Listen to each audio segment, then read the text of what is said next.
মিলাদ হবে ফেরেশতা আসবে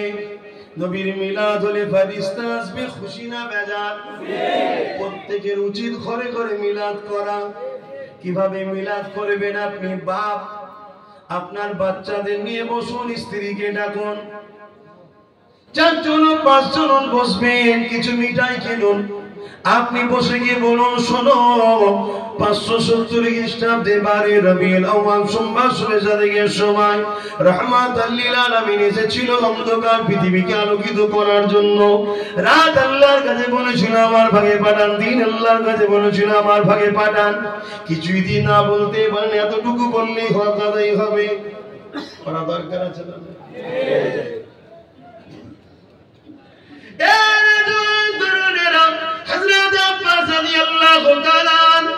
শুনে বড় খুশি হলেন আল্লাহ নবী বললেন চাচা কি আলোচনা করছেন শুনি হযরত আব্বাস রাদিয়াল্লাহু তাআলা বলতে লেগেছে ইয়া রাসূলুল্লাহ হাবিবাল্লাহ আমি আপনার শিশুবেলার কথা শোনাতে লেগেছি এই বলে হুজুর আমার দাঁড়িয়ে গিয়ে আলোচনা করতে লাগলেন নবী পাকের চাচা আলোচনা করে নবী শুনতে লেগেছে কি আলোচনা করতে লেগেছে এ আমার প্রতিবেশীরা শোনো আমি আব্বাস যখন আমার দয়া নবী দুনিয়ায় এলো আমি একদিন পূর্ণিমা চাঁদে এমন করে 14 রাত যাকে বলা হয় ওই পূর্ণিমা রাতে আমি আমার রাসূলুল্লাহকে দেখতে গেলাম শিশু বাচ্চা নবী শোয়ানো রয়েছে আমি দেখতে গিয়ে দেখলাম খোলা আকাশের নিচেই রয়েছে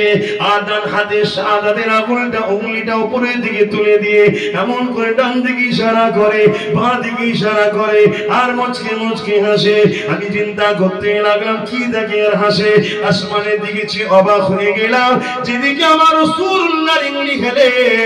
ওই দিকে আকাশের চাঁদ হিলতে লেগেছে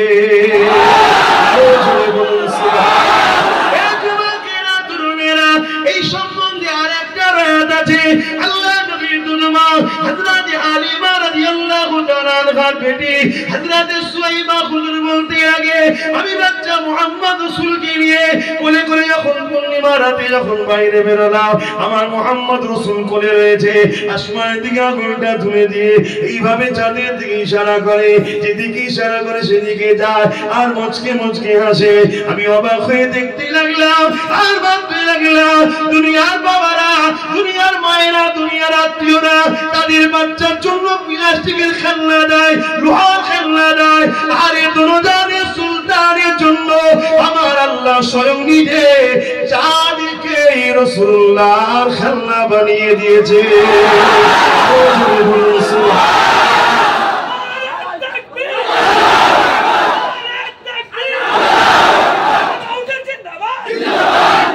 নওজোয়ান তরুণেরা যুবকেরা আমার রাসূল পাক সাল্লাল্লাহু আলাইহি ওয়াসাল্লামে নূর মুবারক থেকে দুই চাঁদকে আল্লাহ সৃষ্টি করেছে তাই তো নবী আমার যখন বড় হয়ে নবুয়তের এলানটা করে দিলে 40 বছর বয়সে নবী নবুয়তের এলান করেছে মনে রাখবেন আমার নবী পয়দাইশ নবী আমার নবী তখন নবী আদম সফিউল্লাহ যখন পানি মাটির সঙ্গে মিলেছিল তার আগে নবী আমার নবী কবে নবী হযরত জিবরাইলকে আল্লাহ নবী জিজ্ঞাসা করেছিল ও জিবরাইল তোমার বয়স কত হযরত জিবরাইল বলেছে ইয়া রাসূলুল্লাহ হাবিবাল্লাহ আমাকে আল্লাহ যখন সৃষ্টি করেছে আল্লাহ আরশ আর আল্লাহ আরশের নিচে একটা নূরের পর্দা ছাড়া আর কিছু ছিল না কিন্তু আমি জিবরাইল যখন রূপ পেলাম আমি চোখটা খুলে দেখলাম ওই আল্লাহর আরশ আজিমের নিচের পর্দায় একটা তারা চমক উঠলো ওই নূরের তারাকে দেখে আমি জিবরাইল বড় দিবানা হয়ে গেলাম এত সুন্দর সে আলো নূর ছিল আমি দেখার জন্য তামান্না করতে লাগলাম 70,000 বছর অপেক্ষা করলাম তারপর আবার একবার চমকে উঠলো আবার দেখার জন্য দিবানা হয়ে রইলাম 70,000 বছর পর আবার একবার চমকালো ইয়া রাসূলুল্লাহ ইয়া হাবিবাল্লাহ ওই তারাটা মোট 70,000 বছর ছাড়া একবার করে চমকায় ওই তারাটাকে আমি 72,000 বার দেখেছি রাসূলুল্লাহ হাবিবাল্লাহ এই হিসাবটা আমি দিতে পারবো আল্লাহ নবী বলেছেন জিবরাইল রে ওই তারাটা হলো তোমার নবী মুহাম্মদুর রাসূলুল্লাহ আল্লাহ যদি পেতে চান নবীকে ধরেন এর আল্লাহ কোরআনে জানিয়ে দিলে কুল ইন কুনতুম তুহিব্বুনাল্লাহ ফাত্তাবিউনি ইউহিব্বুকুমুল্লাহ ওয়া ইয়াগফির लकुम ज़ुनूबकुम अल्लाहु गफूरुर रहीम। और क़ब्लन कुल यानी फरमाइए, आप फरमाइए, रसूल को फरमाने के लिए खुदा ने फरमा रहा है। और क़ब्लन कुल ममाना फरमाइए, इन कुंतुम तुहिब्बुनल्लाह, जो शख्स कहते हैं मैं रब तआला को मोहब्बत करता हूँ, इन लोगों का दावा सच है, तो फत्तबिउनी,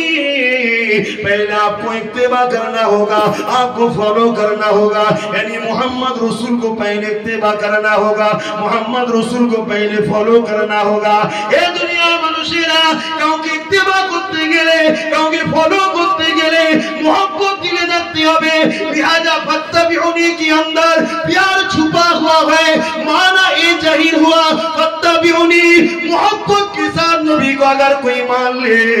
खुदा ने फरमाने लगा युबिकुमुल्लाह, আমি আল্লাহ তাকে ভালোবেসে নেব। আল্লাহর ভালোবাসা যদি পেতে চায়, নবীকে ভালোবেসে ইত্তেবা করো, নবীকে ভালোবেসে মেনে নাও, নবীকে ভালোবেসে ফলো করো। যদি এটা করতে পারো, আল্লাহ তোমাকে ভালোবাসবে। আর আল্লাহ যাকে ভালোবাসবে তার দুনিয়াও টেনশন নেই, আখিরাতও টেনশন হয়। কারণ আল্লাহ বলে দিল ওয়াগফিরু লাকুম যুনুবাকুম আল্লাহু গফুরুর রহিম, আমি আল্লাহকে তারা বড় দয়ালু মেহেরবান পাবে। তাদের জীবনে যা গুনাহ হয়েছে আমি আল্লাহ সব মাফ করে দেব। সাহাবা হুজুরদের বিষয়ে নবী আলোচনা করতে নিষেধ করেছে, শিক্ষার জন্য বলছি। হুজুর ভুল হলে ক্ষমা করবেন। দাইয়া কলবি নিজের কন্যাকে জ্যান্ত পুঁতে দিয়েছিল, তখন জাহিলিয়াতের যুগে ছিল, কিন্তু হুজুরকে ভালোবেসে মেনে নেওয়ার জন্য আল্লাহ তাকে ভালোবেসেছে। এত বড় পাপকেও আল্লাহ মাফ করে দিয়েছে। আমার ঘরের ছেলে তুমি একটু ভুল করে ফেলেছি, বয়সে অন্যায় করে ফেলো, যদি হুজুরকে ভালোবেসে ফেলো তাহলে আল্লাহ তোমায় ভালোবাসবে। আল্লাহ ভালোবাসলে তোমার এই পাপগুলো মাফ হবে না। হুজুরকে ভালোবাসে, আমরা হুজুরের গোলাম।